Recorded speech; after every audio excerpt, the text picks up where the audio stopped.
welcome back to the Podcast Playground. Our newest podcast is The Best Podcast. Join Jay Carter and Mivita Best on The Best Podcast, where the dynamic duo brings you their insider secrets to everything wonderful. Known for their discerning taste, the Best family has critiqued the finest in entertainment, technology, and lifestyle. Now Jay and me dive deep into the top 5 everything, from the latest cell phones to affordable wines that won't break the bank. So tell a friend, you've found the best podcast, where every recommendation is a gem waiting to be uncovered. Tune in weekly for your dose of excellence. Have you ever had that dream? Carving out your own little corner of the internet. Maybe it's for a passion project or a blog you've been meaning to start. Maybe even a business idea you think could really take off. But then, almost instantly, you hit that wall. Okay, how? How do I actually do that? It feels like you need to be some kind of coding genius or have a bottomless wallet. Well, today we're going to cut through all that noise. We want to give you the shortcut, to feeling informed and actually confident when you make your choice, whether you're just starting out or maybe looking to switch things up. We've spent time sifting through articles, research data, and those really valuable real-world user stories to pull out the most important bits for you. That's exactly right. For anyone looking to get a website up and running, understanding the tools, the infrastructure available, it's just fundamental. We'll clarify the main pieces, take a good look at the top website builders out there that make this whole thing, easier for everyone.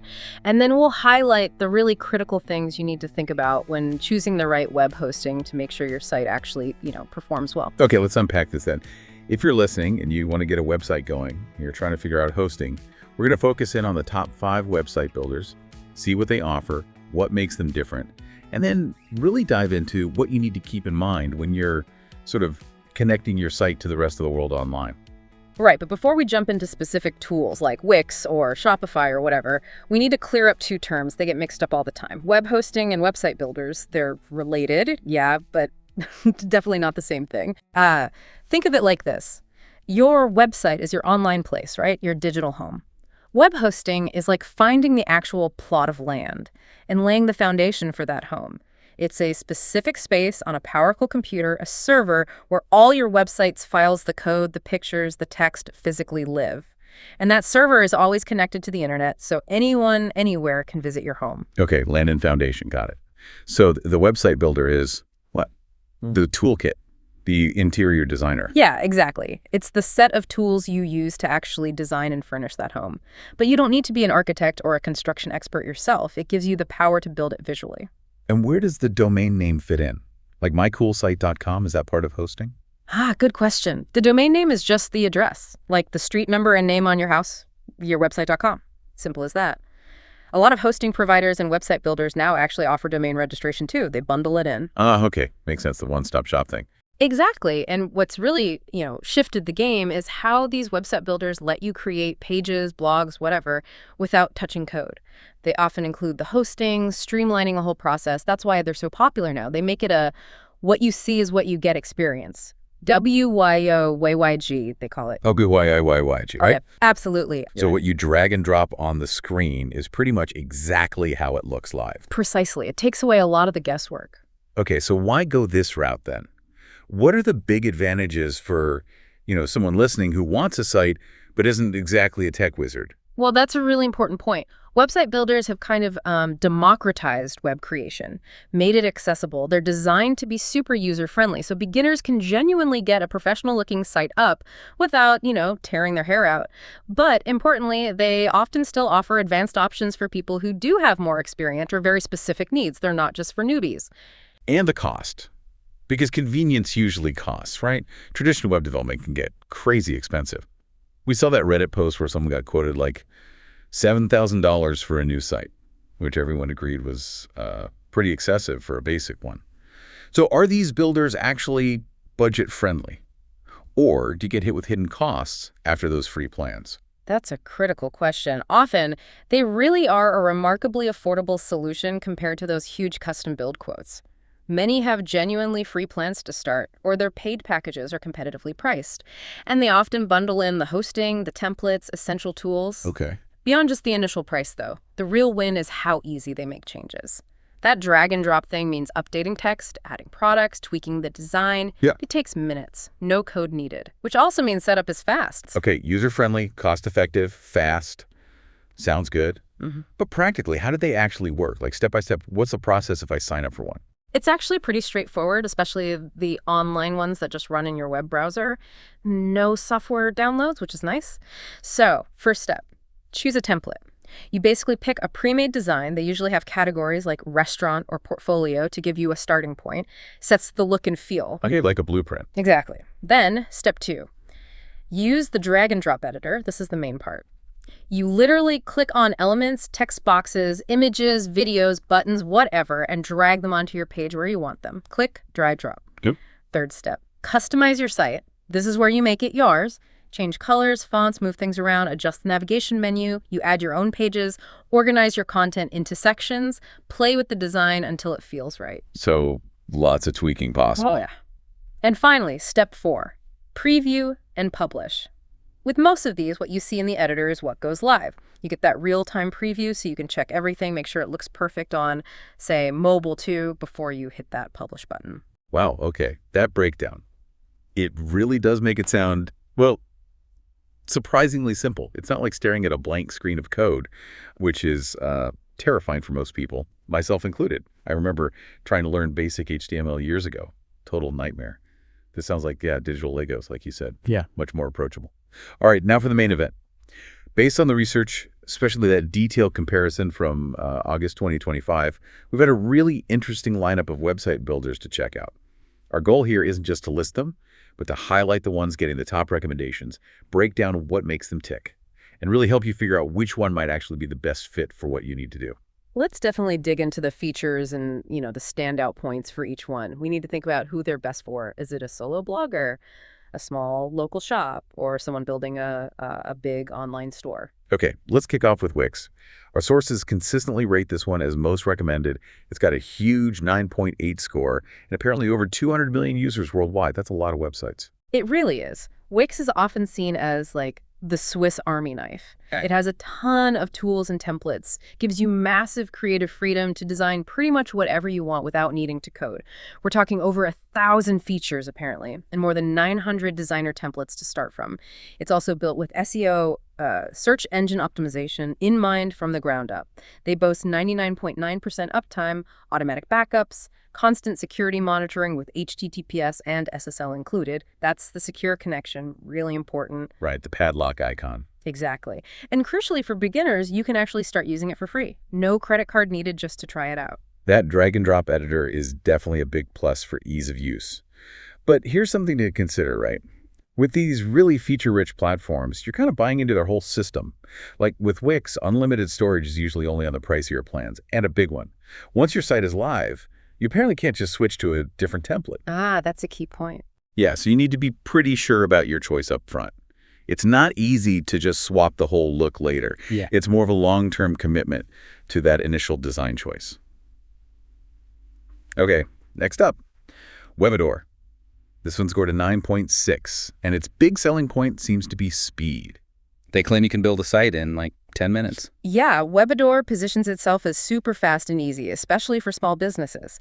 203,000 owners are apparently using it. It genuinely requires zero coding or design skills. It even uses AI to help generate content, which could save a lot of time. Oh, interesting. AI content. Mm-hmm.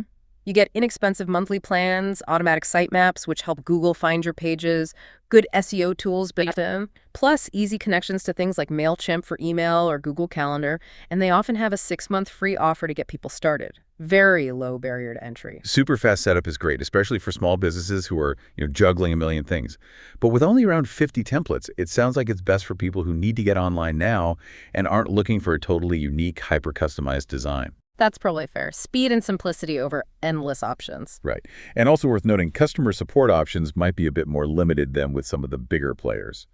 Okay, now for anyone thinking seriously about selling online products, services, whatever, Shopify consistently comes up as the top e-com choice, rated 9.5, used by millions of brands. Yeah.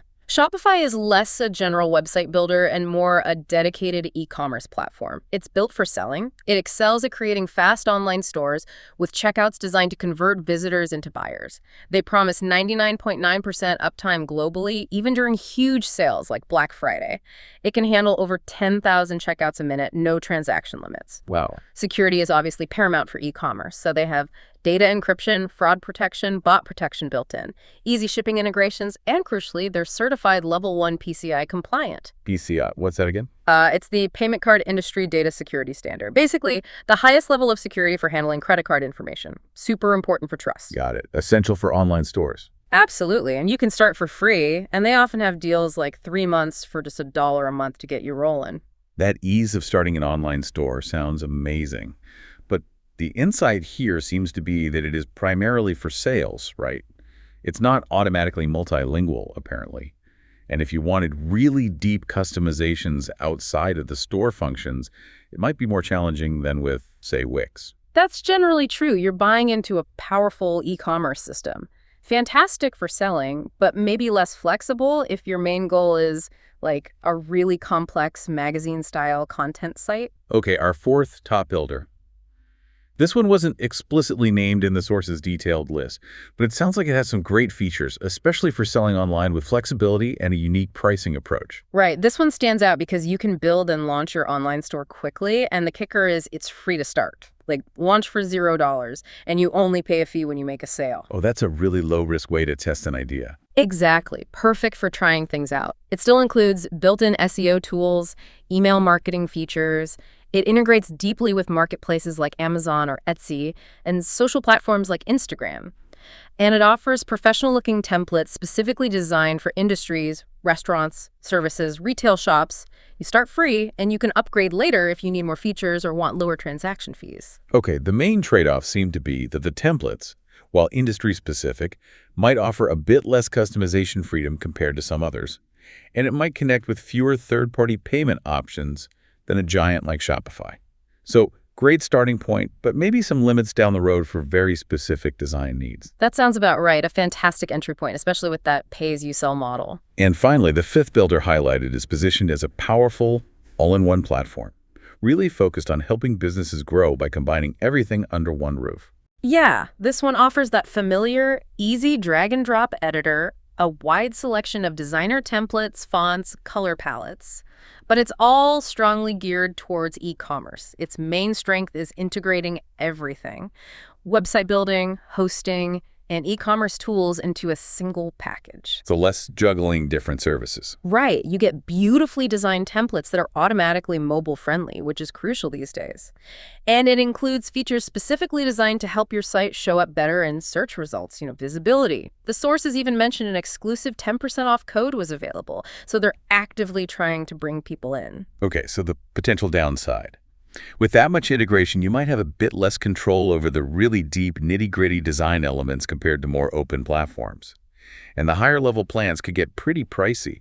But for someone wanting that streamlined, all-in-one experience, especially for selling, it sounds like a strong contender if you like their ecosystem. Exactly. It's about weighing that convenience against the need for absolute control or maybe a tighter budget on the higher tiers.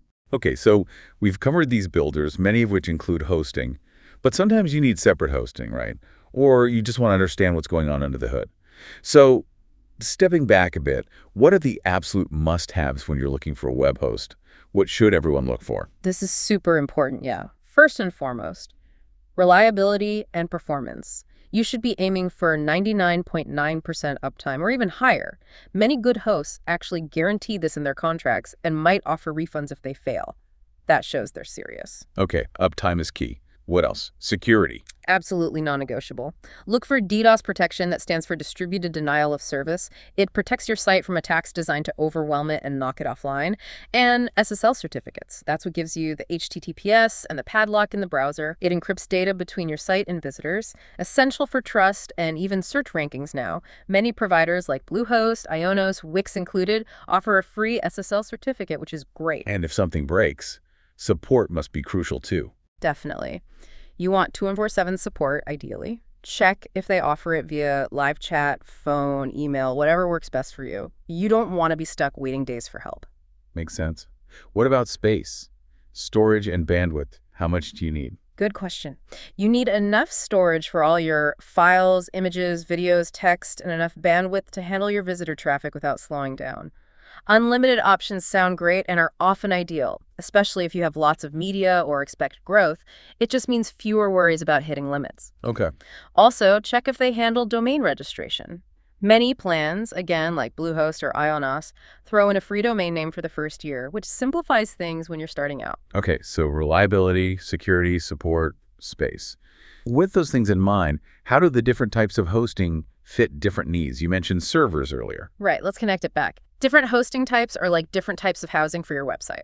Shared hosting, this is the most common and cheapest. Think of it like living in an apartment building. You share the building's resources, the server, with many other tenants' websites. Okay, so it's affordable, good for small sites, blogs. Exactly. But the downside is if one tenant has a massive party, a huge traffic spike, it might affect everyone else. Potential for slowdowns or disruptions because you share resources. Then there's VPS hosting virtual private server. This is like having your own condo within that apartment building. You still share the main building, but you have your own dedicated space and resources. More secure, more customizable, still relatively affordable. Good for growing businesses, bigger blogs. It can be managed, meaning the host handles the tech stuff, or unmanaged, where you have more control but also more responsibility. Okay, a step up. What about WordPress-specific hosting? WordPress managed hosting is, well, just for WordPress sites. The host optimizes everything for WordPress, handles updates, offers specialized support. Super convenient if you only use WordPress, but you might have fewer customization options outside of what WordPress itself allows. Hostinger was mentioned as being great for this. Gotcha. And cloud. Yeah. That sounds high-tech. Cloud hosting is pretty cool. Instead of one server, your site lives across a network of connected servers. This means amazing performance, speed, scalability. It can easily handle traffic spikes, plus great backups and disaster recovery. Ideal for high traffic sites where uptime is critical, like having multiple homes networked together. Yeah, in the top tier. Dedicated hosting. This is like owning the entire apartment building or maybe your own private mansion. You get a whole physical server just for yourself. Maximum security, performance, control. Best for very large businesses, sites with sensitive data, but as you'd expect, it's the most expensive option by far. Right, that definitely brings up the cost question again. These sound like they range from, well, pretty cheap to potentially very expensive. They absolutely do. Costs can go from just a few dollars a month to hundreds, but here's the big thing to watch out for. Renewal costs. Ah, the introductory offer trap. Precisely. That super low price for the first year often jumps way up when it renews. Sometimes it doubles or even triples. Always check the renewal rate, not just the initial price. Good tip. What else affects the price? Lots of things. The amount of storage and bandwidth, how many websites you can host on one account, if you get a dedicated IP address, the SSL certificate, if it's not free, the level of customer support, the customization options.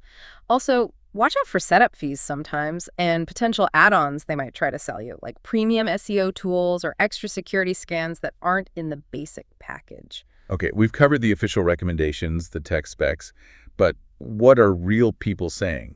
Our sources dug into some Reddit discussions from small business owners, and some of the feedback was pretty intense. It didn't always match the shiny reviews. Yeah, those user experiences add crucial context. For instance, some users on Reddit strongly warned against using GoDaddy.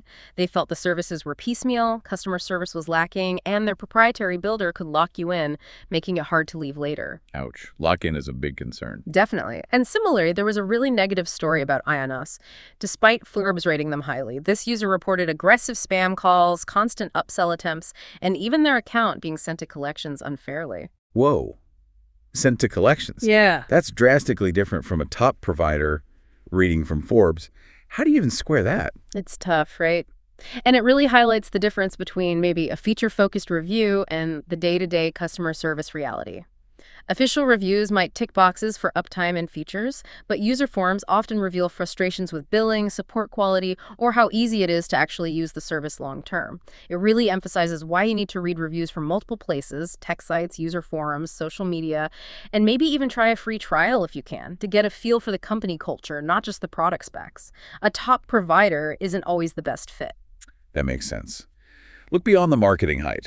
So official ratings are a starting point, but user experience is critical. What about alternatives then? For people who want more control than drag and drop, but maybe aren't ready to code everything from scratch. WordPress comes up constantly in these discussions. It's important to understand it's not a builder like Wix or Shopify. It's a content management system, or CMS. It's free, open source software that gives you immense flexibility. You install it on pretty much any hosting provider like Hostinger or SiteGround. So you need separate hosting for WordPress. Usually, yes. But the trade-off is massive customizability. You can use thousands of themes for design and plugins for functionality like Elementor, which is a visual builder within WordPress, or Rank Math for advanced SEO. Plus, there's a huge community and tons of developers on sites like Fiverr or Upwork who specialize in WordPress if you need help. But that brings up another point from the Reddit thread, the risk with freelance platforms like Fiverr. You might find an absolute genius. Or someone who takes your money and disappears, yeah. Vetting freelancers carefully is absolutely crucial if you go that route. Due diligence is key. And the overall discussion also reinforced something interesting. While that $7,000 quote for a basic site was way too high, people shouldn't aim too cheap either. A well-designed website, especially one that works properly on mobile phones and is optimized for search engines, things that weren't big factors in the 90s, makes a huge difference. Even for B2B businesses, that old idea that a new website won't grow sales seems pretty outdated now. It's often your first impression. Like a first date, one person said. Exactly. Your website is often that first handshake online. It needs to be a good one. Wow, okay. That was a really thorough look at website builders and hosting. Seriously comprehensive. From understanding the basic difference between builders and hosting to exploring the top players and hearing those sometimes cautionary tales from real users. I feel like anyone listening should now have some solid practical knowledge to work with. Absolutely. We've seen there are great options whether you want the all-in-one ease of a builder like Wix, Webador, or the e-commerce power of Shopify, or if you prefer the flexibility and control of setting up WordPress on your own hosting. The power really is in your hands now, more than ever. The key is just matching the tool to what you actually need, your budget, and how comfortable you are with the tech side, remembering that cheapest isn't always best long-term. So the big takeaway. If you're dreaming of building that website, you really don't need to be a coding expert or have a massive budget anymore. There are incredible tools out there, user-friendly, affordable design to get you online quickly and looking professional. Which leads us to our final provocative thought for you. Given how much easier and more affordable it's become to create a really polished online presence, what's actually stopping you from launching that website idea you've been kicking around? And while you think about that, maybe also consider this. The online world changes fast. So think not just about what works for you today, but also how your choice, whether it's a builder or a host, can grow with you and your ambitions tomorrow. Make sure your digital home can scale up. Great point. Until next time, keep exploring, keep learning, and go build something amazing.